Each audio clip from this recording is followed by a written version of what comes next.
Welcome to the class.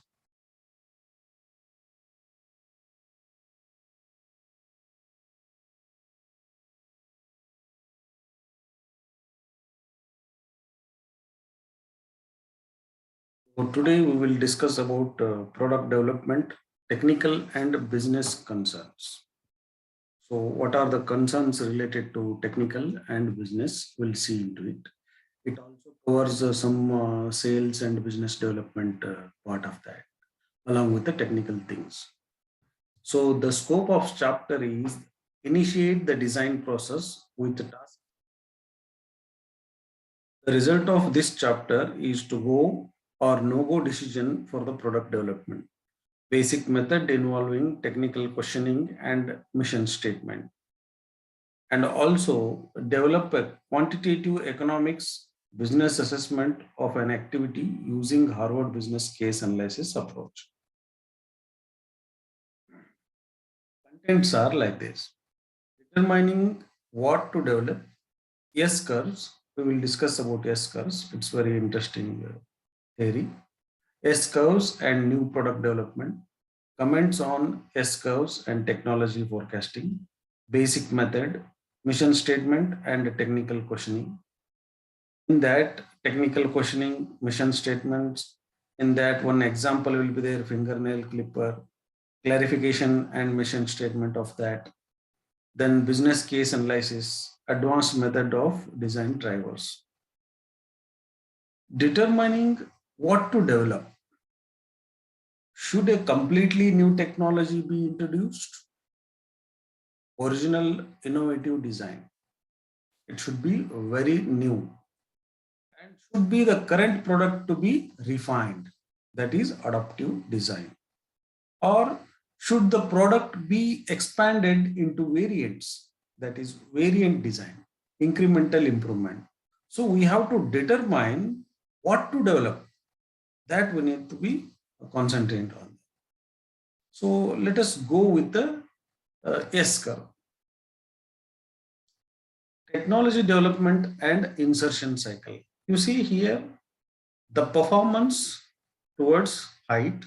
So here it is a effort of product or process development. In the performance curve, you will see the technological limit. So there shall be some limits. So any product has its features. Those features are not unconditional or unlimited. It is limited to their criteria. Whatever the objective behind that product development is there, within that limit it will perform. But what is after that limit? That is the question. So transferring technology from one stage to other stage. So whenever there is any limit A occurs for a technology A, then concurrently we need to be prepared for technology B to support that limit A towards limit B. So it is a continuous improvement. Once you find out any solution or any product, it is not a stop story. It is not a success.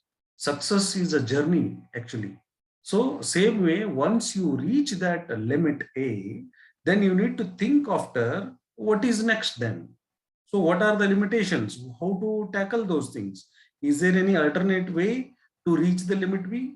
Or it can be by doing some cosmetic changes. If it is improving a lot of things, then we can go up to limit B. So that way we need to think on that. S-curve examples. If you see one of the example from the textbook here, it is referred. So normalized intensity of luminous versus watt.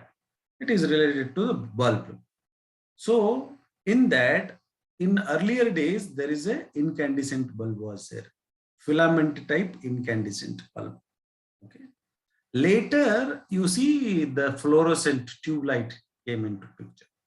The fluorescent have many varieties into it, but however, you just compare between the incandescent and fluorescent. So when incandescent,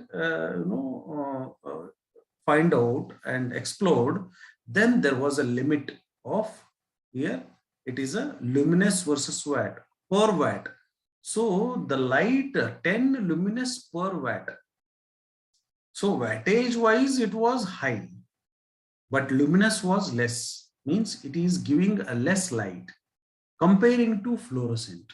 So in fluorescent you are getting 100 luminous. Normally in measurement is lux. So that luminous per wattage is 100. So the fluorescent light is much brighter. But if you see the timeline, since 1980, I think, sorry, 1880, it started the journey. Then it is about 1910 or maybe 1920, you can say, till then there was no invention. But however, they improved a lot in that there are a lot of sodium vapor bulb came, a lot of improvement has happened over there. Later, after 1960, that development it becomes static. At the same time, during 1920, a fluorescent has been invented. So same time, there are improvements also happened over there. Then it is continued as a journey. Recently, LED bulb has been there. LVD bulb is also there. Voltage deposit type. So there are varieties of bulbs are there, especially LED is nowadays having a very brightest light we have ever in that time. So that way there is a S-curve examples are there. So from switching over from one technology to other technology with the improved features, that is about S-curve. Technological innovations typically manifest themselves into a market along an S-curve timeline behavior. Product any metric value will follow the trend of S-curve. First, the value are low and not much innovation is occurring in the market. Next is rapid profusion of innovation occurs and many products are launched in time, typically by many competitors who join the market.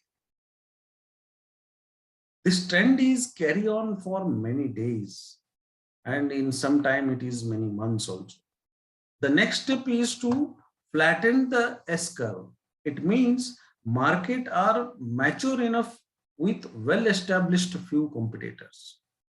At the top of asymptote of an S-curve, innovators are typically conceived of an even a newer technology that can provide even better performance. The paradigm shift is needed in the product, that is innovative development. Stages of technical S-curve development. The lower portion is about changes are less and widely spaced. Not much innovation, less scope of the curve. In the middle portion, rapid profusion and innovation has happened. More slope of the curve. Many products are launched, many competitors who join the market. So there is a rush behind the technology and its features and the competition, lot of competition you will see in the middle portion. But at the top asymptote portion, in that it is like a soak time. In that stagnation and maturity of the existing product technology. So physical laws of process dominates and performance cannot improve further. So few mature competitors will be there at top. S-curve and new product development, in that companies should realize that it's time to invest a new technology. Top of the S-curve, at the end of the S-curve. Risk is involved with a reasonable amount of research and development. Two basic steps need to be implemented. Understand how the customer use the product. Rest development activities based on strong business case analysis. Price of the product need to be calculated in a reverse way. New developed product has a technological advantage and sometimes it disturbs the old market. For new development, company should not listen completely with the customer feedback. Customers are usually calibrated with the order technology. Only new technology does not mean to better technology always. Here, how to make it business straight away with a improved version. Comments on S curve and technology forecasting. If you see, the several small S curves together appear like a straight line. If we are taking timely decision to improve our technological features, then there is no maturity at all. There is no decline at all. It is just, growth phase only. So growth is at sharp 45-degree towards forward. That is called Moore's law. So you see here, so transistors soared in terms of thousands. So these are the values. And here you see the product release date. Sorry, from 1970 to 2000, there is a graph. So Intel has solved these numbers of transistors. So that way, you see, there is a straight line. It is means it doesn't mean that there is no failure or there is no decline at all, but they took a timely action. Even you see that Intel inside in every laptop or computer, normally they are releasing the versions maybe twice in a year or once in a year. So that way there is a huge improvement projects one over the other. So they are always on alert mode. Most technology follow the S curve path. However, few are the expectations, such as microprocessors. Infamous Moore's law, Intel Corporation co-founder, state that transistor density on microprocessor double every 18 months. Moore's law state that computing technology never tops up. Computing technology, innovation always accelerates. This law held true remarkably for longer time for research and development of the computer. Researchers are constantly work for the betterment without waiting to the technological decline. Rate of introduction and performance increase per introduction always matters. Here we can study the product life cycle. So in the S curve, with respect to product life cycle, just we will imagine how the things are working here. You see here the sales revenue, sales units. Here the R&D and the year, prolonged year. So we'll go one by one. Initially, the introduction happens in a product life cycle. So this is an example of Coca-Cola. In that, research and development happens in the first year, or you can say before first year, before launch of the product. That is a reference. After that, there is an introduction. Introduction in the sense, launching the product and branding, making some sort of advertisement and launching the product into a market. So it is called introduction phase. Then there is a sales revenue, coming over the period of time. The sales increases. Here you see the graph. It is grasped, very sharply increasing. That is called growth. So still, if you see, right from R&D to introduction to growth, so there is no changes in any technical specification of that product. It is just, they are just concentrating on how to produce more on time, on delivery, and response to the customer complaints. So that way, the growth story was very fantastic. Later, after 5 years, between 5th through 7th year, there is a maturity period. In that, you have to have a stable revenues, only fixed customers, those who are having a habit of drinking Coca-Cola. So those are only buying. There is no new customers at all. Even though there is a production capacity is high at the company, but sales is very less. So that way, that is called maturity. In that, the same time, there is a decline happens from 7th year to 10th year. These are the examples, real examples. Why it is decline happen? Maybe awareness of some of the product, features that affecting the health of the person. That is number one.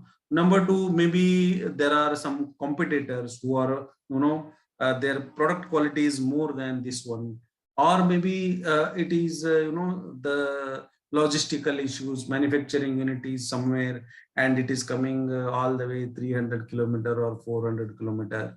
Then the logistical cost is adding, the cost means, buying capacity is less, then that way also the sales declines.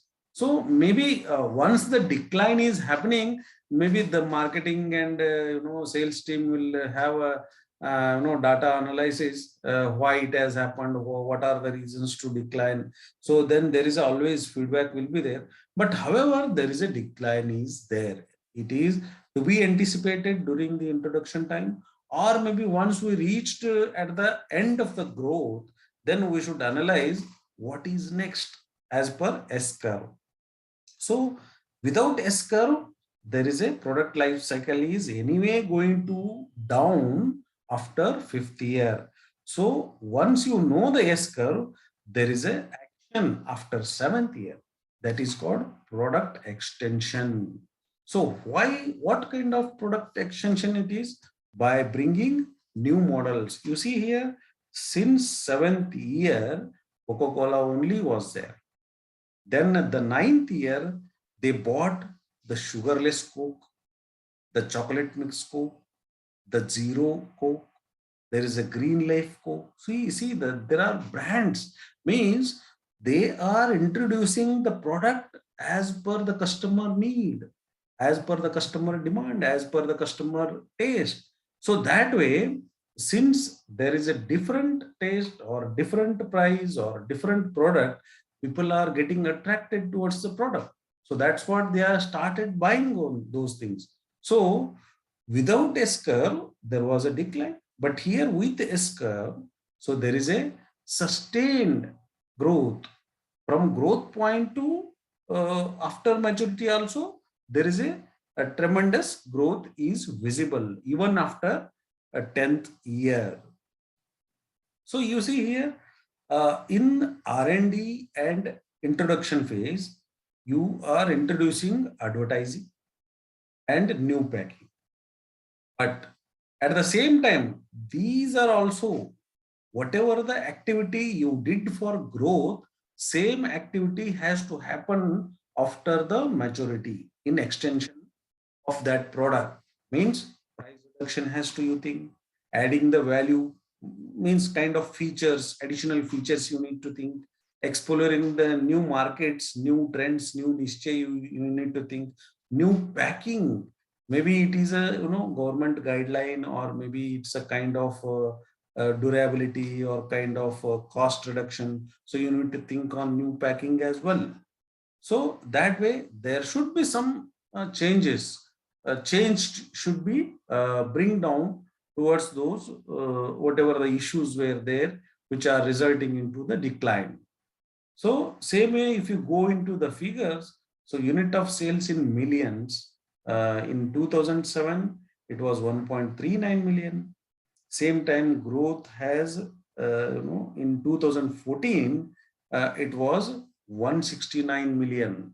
So this is about unit sales of the Apple iPhone worldwide. From 2007 to 2018, they studied. Even during 2014, they launched a new product. Because of that new product extension, they tremendously introduced those sales. It drastically jumped from 169 to 231 million. It was the highest sale ever in 2015. And you see here it is sustained till 2018. It is very important. If you calculate here, what are the phases, matching with the iPhone, Apple iPhone. Then in 2007, you see introduction. 2008 to 2015, or after 6 months also, it is considered as a growth. Then it is a maturity phase till 2018. So now, for example, again, it is become since BlackBerry is not there, iPhone is number one till now. So they are in, since they introducing, they are launching new products every year, they are always adding S curves. So that's what the curve is never going to bend. It is always straight at a 45-degree. So again, advantages and limitation of the product life cycles are forecast sales trends over a time. So that forecast is there. And business can adopt their strategies dependent on the stage. So see why these things are very much important. You need to have a forecast planning for next 3 years, for next 5 years. What are the forecast? What are the sales trends will be there? That you should have a data in place. And business can adopt their strategies dependent on the stage. Means during the growth stage and maturity stage, whatever the annual planning EOP happens, that capex planning has to happen. Means extending the product manufacturing capacity, packing capacity, logistic capacity. So those capacity build-up plan has to be concurrently parallel with the business adoption. It is directly proportional to those number of stages. If the growth is increasing, you do invest more and more. If it is in a decline or maturity mode, you have to be very careful investing, putting money on those areas. Can be applied across a portfolio of products. Of course, see, product is not only a one product here. There is an entire portfolio is there. The product catalog is there.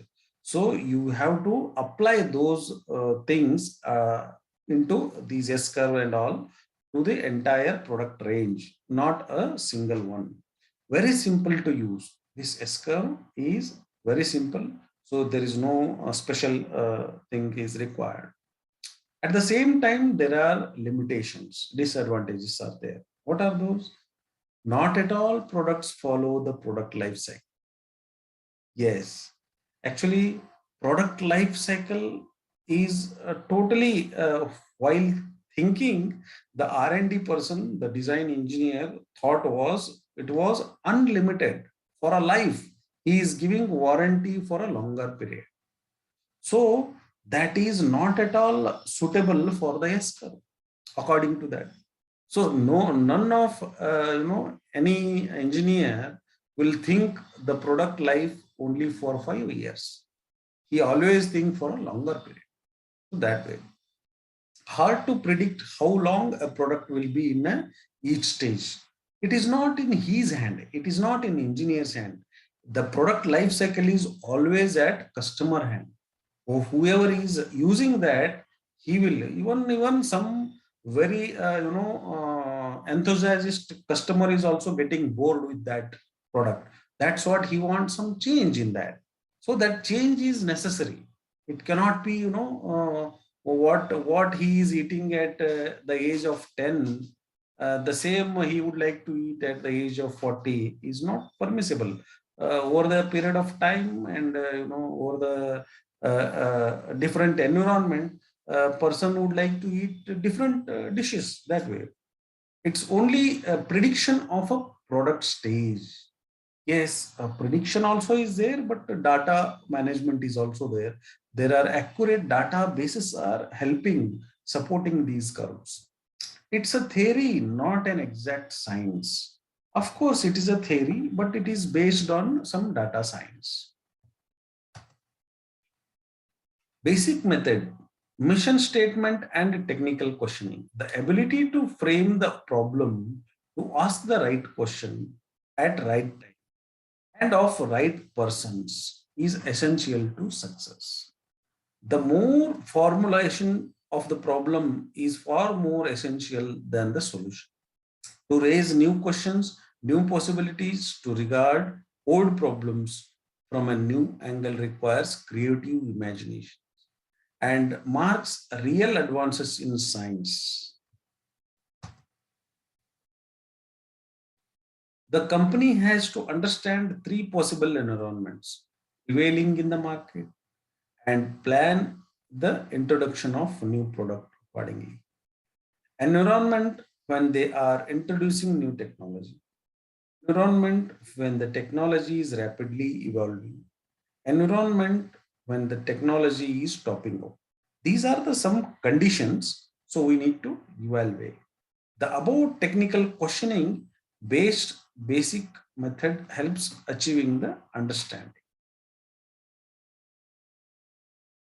A mission statement and technical clarification of the task.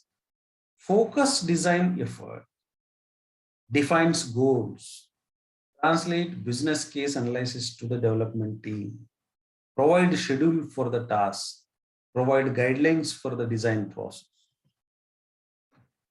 Risk and the tools. The two risks of new product development are risk, can we make it? Market risks, will they buy it? So you could not be have a satisfaction if you already designed and your product is very good and it is being produced very well also. But what if it is not getting sold out? That risk is always there. So technical risk is, can we make it? Is there any feasibility to manufacture it? And market risk is whether you would like to sell it or whether the people are buying it. That risk is there. To answering those things, two simple tools to understand and clarify these risks. Technical questioning means where there is a technical risk is there, we need to ask technical question. And where there is a market risk is there, we need to ask a mission statement. In the mission statement, while making mission statements, so we need to find out the answers. Technical questionings, what are those things? What is the problem really about? What implicit expectations and desires are involved? Are the stated customer needs, functional requirements, and constraints truly appropriate? What avenues are open for creative design and inventive problem solving? What avenues are limited or not open the creative design limitations on scope? So what characteristics, properties must be product have? What characteristics, properties must the product not have? What aspects of the design task can and should be the quantify now? Do any biases exist with the chosen task statement or terminology? Has the design not been posed at the appropriate level and abstractions? What are the technical and non-technical conflicts inherent in the design task? So that's what mission statements comes to study the market risk. The tangible result of the technical questioning. Mission statement, sometime it is called as a market attack plan, vision statement or product plan. Typically written by project manager. It is end goal of the product. So if you see here, some mission statement will refer from the textbook. For example, product is fingernail clipper, the nail clipper, nail cutter, you see that one. It is invented by South Korea, in fact. It is very small, but it is effective and very curious about these know-how. Product description is remove and file excess fingernail length. So the function is to cut down, remove the nail or file excess fingernail length. You can polish or file. Key business or humanitarian goals. What are those goals of that product? 6-month development of beta prototype and 30% profit margin, initial 5% market share, and supplement fingernail polish business. These are the goals. Primary market, adults of all ages, focusing on fingernail polish users. See, who don't want the fingernail cutter? Nail cutter, everyone, irrespective of any age, nail cutter, it is required. So it is a weekly business. In fact, every once in a week, everybody would like to cut their nail. So that way, it is much very popular product. Then secondary market, knife collector, business executives. Assumptions are small, compact storage volume, and long life, 10 to 20 years. Nail cutter life is like that. And stakeholders, who are the stakeholders? The corporation companies and user, saloons and retailers. Avenue for the creative design, ergonomic shape, store or capture of nails. See, everything is intact. All those knives, cutters, everything is having a very compact and well packed. And also with the ergonomically, you can compress that lever. And same time, whatever the removed nails will be within that pocket. So it will not go anywhere here and there. So creative design, it is having, I mean to say, ease of cutting is providing. Scope limitation, that is materials, steel processing and moldable plastics. Here you see the lot of fingernail clipper examples are there. Without fingernail clipper, so what would be the weapons or tools, tackles you people used to do that?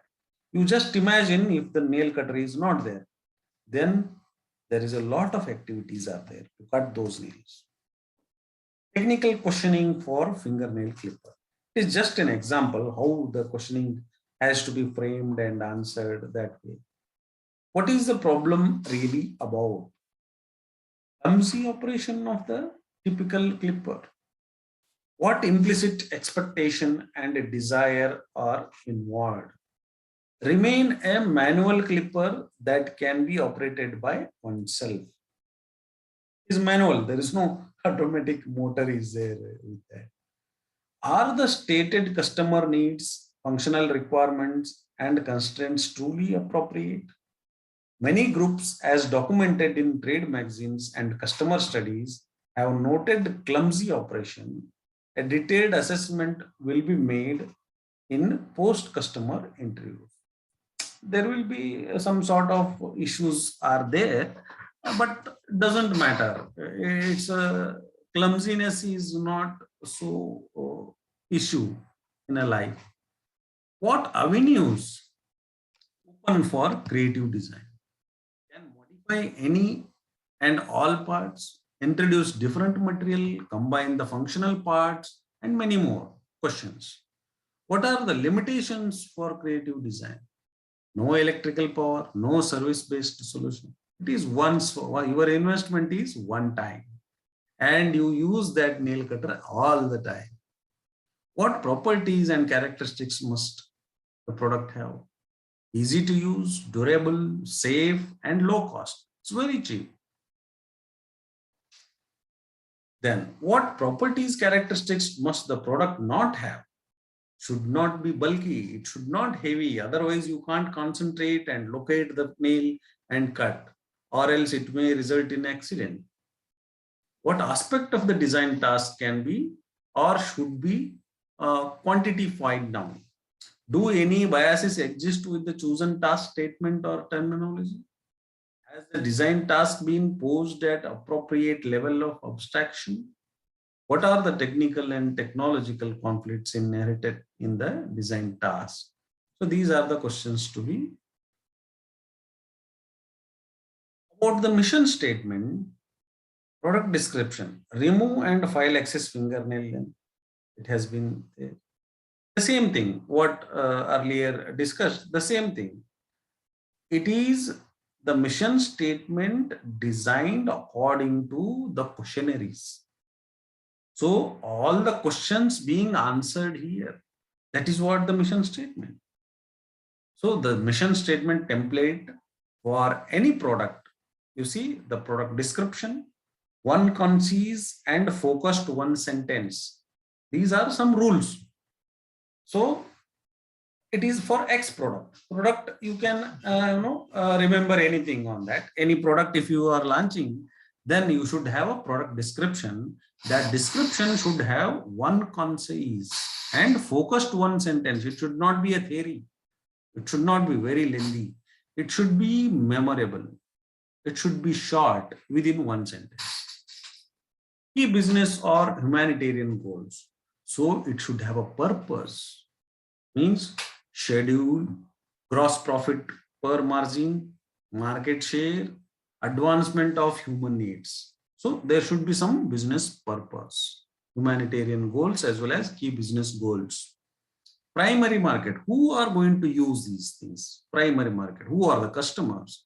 Brief phrase of market sector or segment or group. You need to introduce, you need to mention these are the probable buyers, potential market, you need to name it. Secondary market, list of secondary market currently it is or perceived. You need to do some research on that. What are the assumptions made? Key assumptions are uncontrolled factors to be confirmed by customer. Some assumption we need to make, whether it is a negative or positive, we need to make some assumptions. Some of uncontrolled factors need to be considered. We don't know what are the things are there while going towards the market. So that we need to, unforeseen events we need to consider. Stakeholders, 1 to 5 word statement of the customer set is required. Avenue of the compact design. Identify key areas of innovation. Limitation, scope limitation.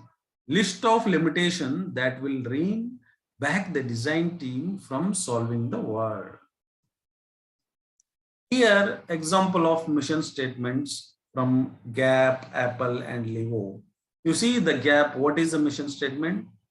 We create emotional connections with customers around the world through inspiring product design, unique store experiences, and compelling marketing. Means here, the consumer experience, what they are explaining, their product is emotionally connected with the customer. And they are having a very creative and inspiring product design. And they also providing ambient, good store experience. So that is their mission statement. At the same time, what Apple is telling, we design the best personal computers in the world. See the confidence level of them.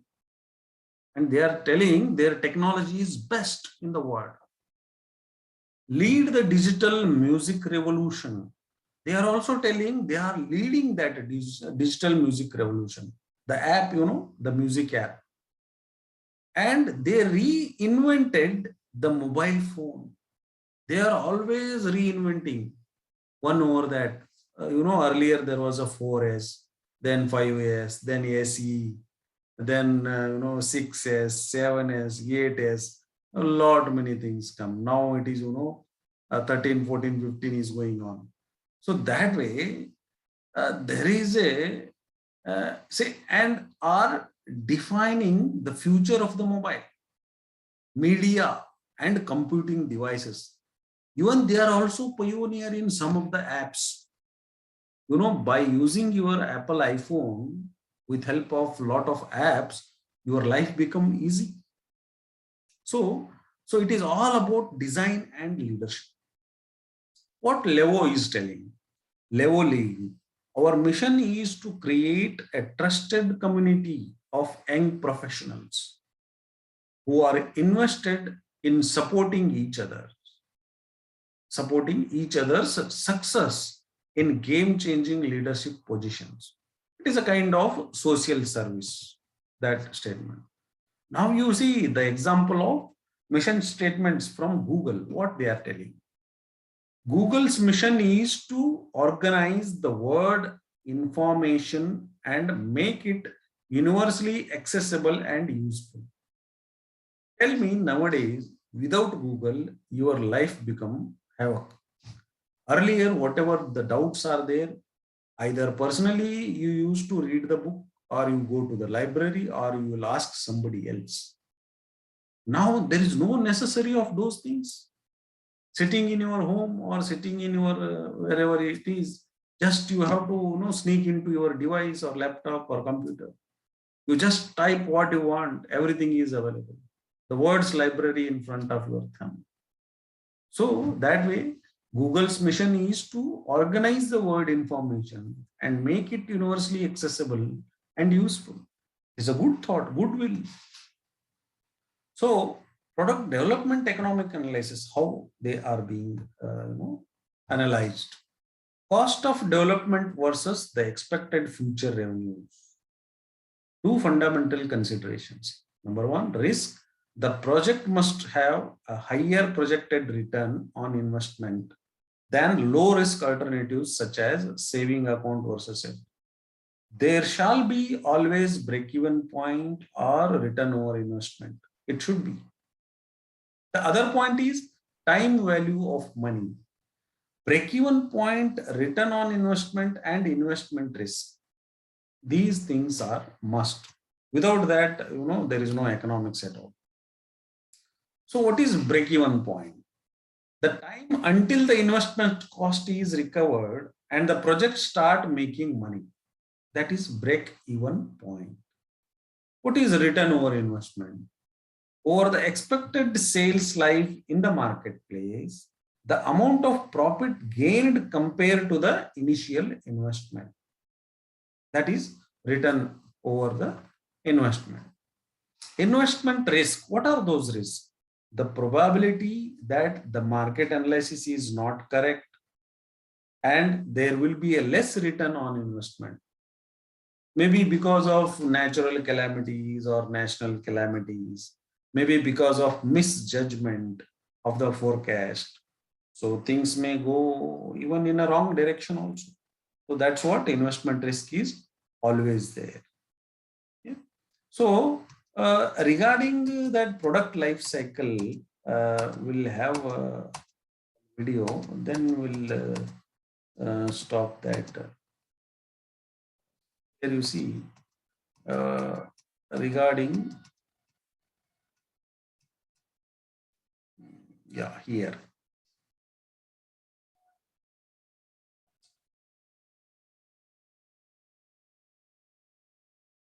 Related to product life cycle, I want you to understand more.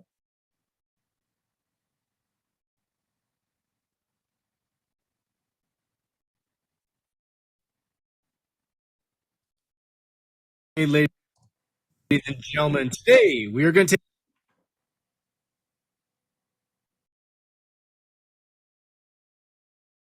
take a look at non-traditional product life cycles. So,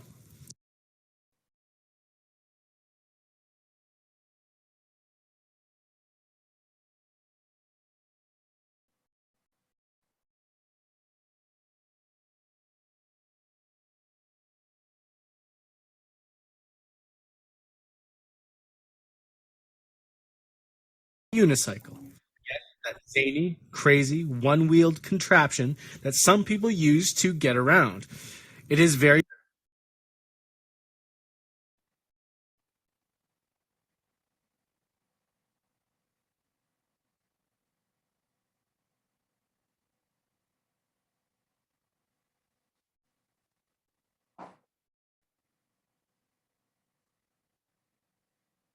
very unique. It is non-traditional. So today we are going to take a look at this in terms of marketing, non-traditional product life cycles. Please get out your pen and paper. Make sure you follow the STORM philosophy for taking notes, and sit back and enjoy. First things first though, what are we going to take a look at? Well, we are going to connect this idea of non-traditional product life cycles back to product development. We're then going to take a look at 4 non-traditional product life cycles: fads, trends, niche markets, and seasonal markets. So the idea here is that the product development process goes through 8 stages. The final stage is market entry. Products then enter the market.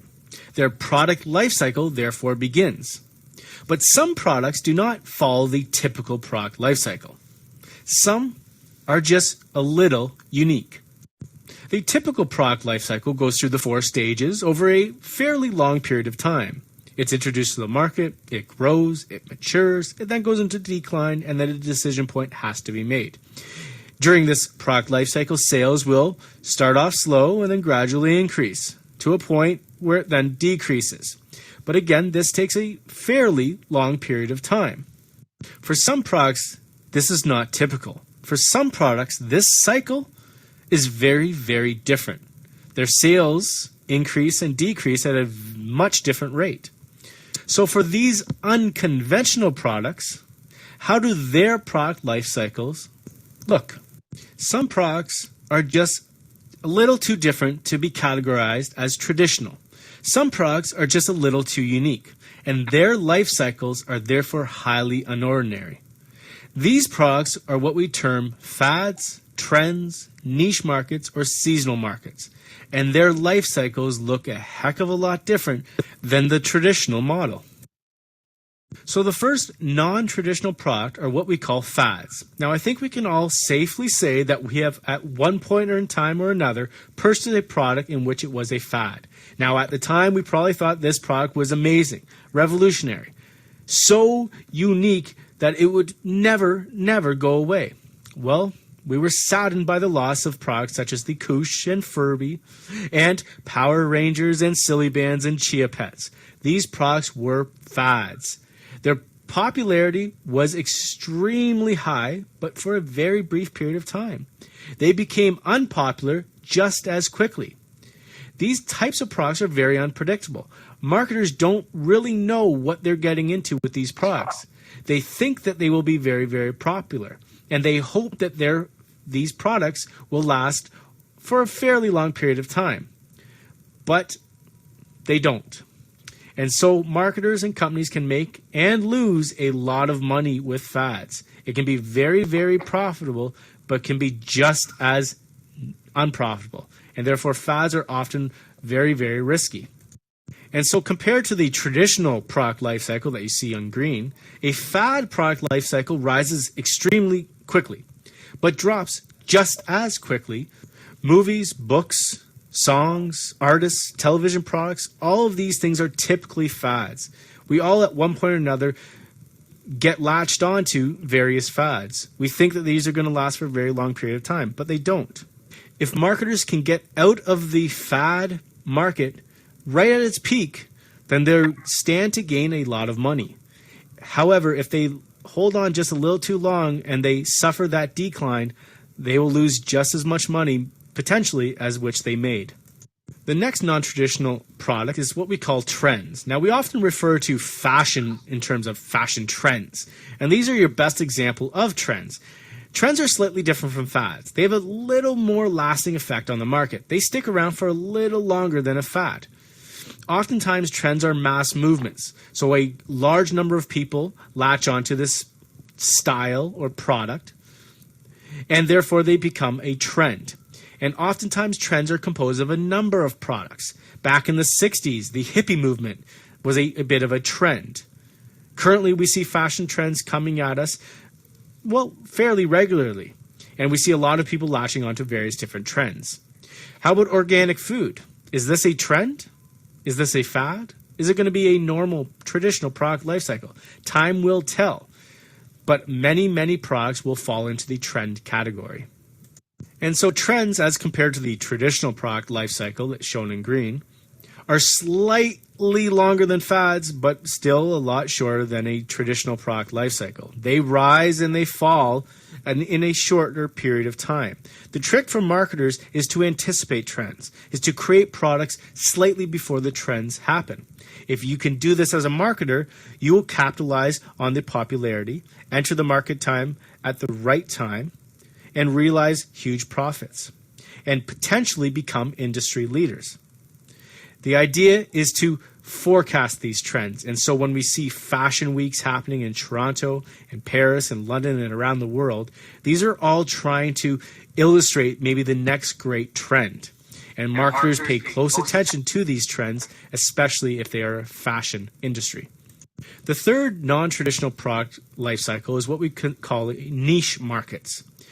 These niche products have a very short growth period, kind of like a fad. However, they have a long lasting maturity stage. So they rise very quickly, flatten out, and then they maintain their sales over a very long period of time. Why this happens is because they are catering to a very small market, so target market. There's very little competition in this market, and they cater towards a very specific group of consumers who will continuously come back to purchase those products. Skateboarding, scrapbooking, photography, all of these are niche markets. They are very specific lifestyles that very specific consumers buy into. And so niche markets, as compared to the traditional product life cycle, rise quickly and then bottom out. So they never hit that high sales volume that traditional products receive or earn. They don't hit that high sales volume that even fads or trends receive. However, they do last over a long period of time. So in this case, it's kind of like the quantity over quality. If you can just maintain a quality product that caters to a very specific consumer, you can make up that sales difference because your product will last over a long period of time. And so the trick to marketing towards a niche market is to come up with a product that is very unique, very different, caters to a very specific type of consumer, and then maintain your industry presence in that market. The last non-traditional product life cycle is a seasonal market. Seasonal markets are kind of like fads in a way. They have extremely high, quick growth periods. They then drop very, very quickly. But this is all because of the season.